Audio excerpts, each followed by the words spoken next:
Kiek tokių rungtynių yra buvę per klubo istoriją? Kad išlystume paskutinę minutę? Kad išlystumėt gal buvo, bet kad išlystumėt, po to vėl nebeišlystumėt ir tada dar kartą išlystumėt. Tokių senai jau buvo. Aš jau nebeprisimenu, kokių porą metų tokių nebuvo. Arba gaunam, arba laimim. Bet kad taip išlysti per skylutę datas, tai jau senai tokia buvo. Bet labai džiugu iš tikrųjų. Aš prisiminiau, kad mes nuo Pilkų praeitais metais gavome, tai todėl šiandien taip labai atsargiai ėjome, bet viskas gerai buvo.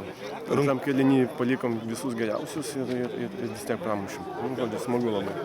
Šiaip tai antram kėlinį atrodėt jau kiek suvargę. Ar atidavėt specialią iniciatyvą, ar nebebuvo jėgų? Nerotavom komandos, laikėm, sakykime, geriausius, tai dėl to gal biškai pavargom. Norėjusi tokios patirties daugiau. Ne jaunesniais, o tokia patirtim. Patirtis vis tiek atvarkė reikalas. Kitą savaitę lemiamos rungtynės? Aš tikiuosi, kad lemiamos. Aš tikiuosi, kad kitas bus 2 pergalės, kad bus viskas gerai. Bus 2 lemiamos? Ne, tikėsimės kitą savaitę išplės viską. Tai su Siena derbis, taip kad čia principinė kova, tai kitą savaitę jis...